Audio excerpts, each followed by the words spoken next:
Yes mga lods, samahan nyo ako mga lods. Ayan, at magmamarinate tayo mga lods ng ating pork. Ayan, imamarinate natin siya para mamaya nagawin natin dito mga lods ay iihaw natin. So ayan, mag-try naman tayo mag-ihaw mga lods ng ating pork. Ayan, samahan nyo ako. Ayan, ito, umpisa na natin mga lods. Paglalagay ng ating tuyo muna, siyempre. Ayan, para tumalab yung kanyang mga lods. Tapos siyempre, ilagay na natin yung ating bawang. Ayan. Tapos yung ating kalamansi mga lods, no?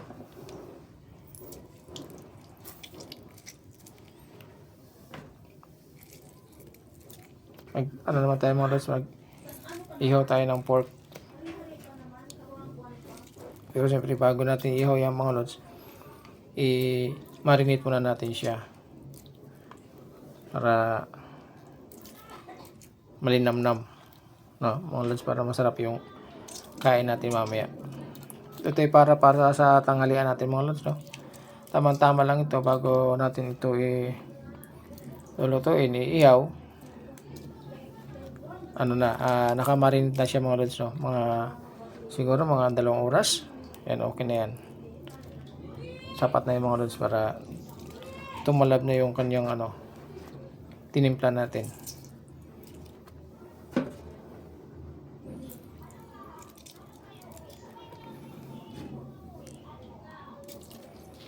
Yan.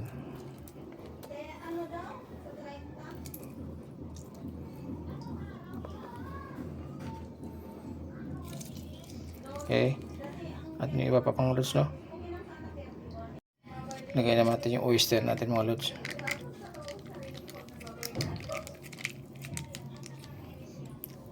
Gawin natin 2.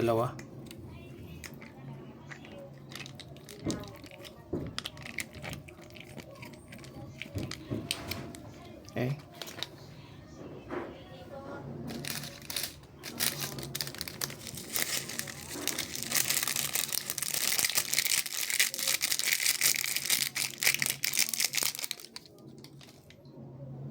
Mayroon tayong kunting ketchup mga lods. Kunti lang naman lagyan natin dito para lang naman magano siya.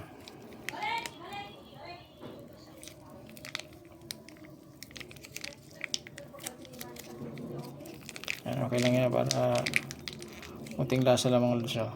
Paano lang ito, pang bahay lang ito mga lods yung gawa natin. So okay, yan, i-mix lang natin, mix lang natin mga lods.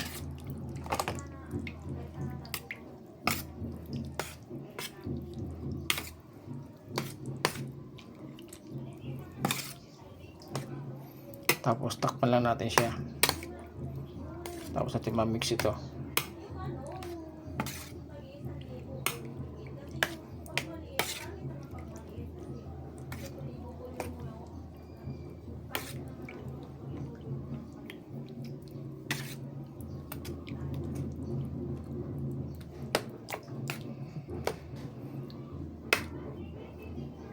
Lagyan pa natin ng mga lods.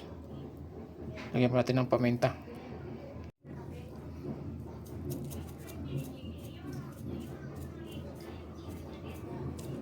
Yan. Tapos mikos lang natin para magpantay siya mga lods.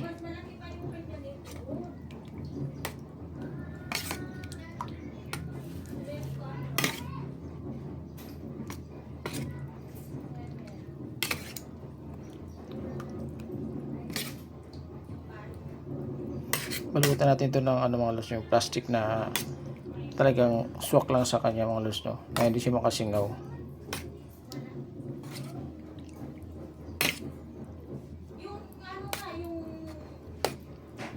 Tara mga lods, balutan na natin.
Tikman natin mga lods.